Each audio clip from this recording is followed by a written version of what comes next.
পেটের আলসার হলো আপনার স্টোমাক অথবা ডিউডেনামের ভিতরে যদি কোনো ক্ষত বা ঘা তৈরি হয়।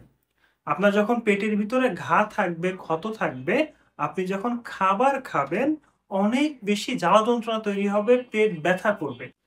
আবার যাদের ডিউডেনামে আলসার হয় তাদের খাবার খেলে ভালো লাগে এবং খাবার খেলে তার ব্যথাটা কমে যায়।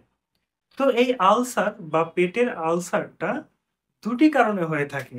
একটা হচ্ছে আপনি যদি দীর্ঘদিন ব্যথার ওষুধ খান, এনএসআইডি গ্রুপের এই ব্যথার ওষুধগুলো আমাদের পেটের যে কভারিং, যে মিউকাস মেমব্রেন যেটা আমার পেটকে প্রোটেকশন করে অ্যাসিড থেকে, সেই মিউকাস মেমব্রেনকে তৈরি হইতে দেয় না।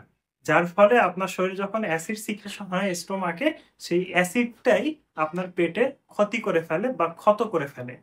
আবার কেউ যদি হেলিকোব্যাক্টার পাইলোরি ব্যাকটেরিয়া দ্বারা আক্রমণিত হয় তার পেটেও আলসার হবে। আমরা কি জানি?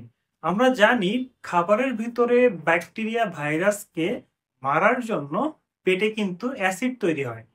কিন্তু এই হেলিকোব্যাক্টার পাইলোরি এমন একটা জিনিস তৈরি করে, সে অ্যাসিড থেকে বেঁচে যায়। অ্যাসিড থেকে বেঁচে গিয়ে সে স্টোমাকের ভিতরে বা ডিউডেনামের ভিতরে আলসার তৈরি করে।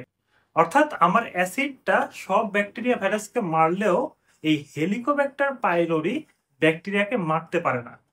তাহলে আপনারা যারা হেলিকোব্যাক্টার পাইলোরি দ্বারা আক্রমণিত হবেন অথবা দীর্ঘদিন ধরে ব্যথার ওষুধ খাবেন, তাদের মধ্যে আলসার হওয়ার চান্স অনেক বেড়ে যায়।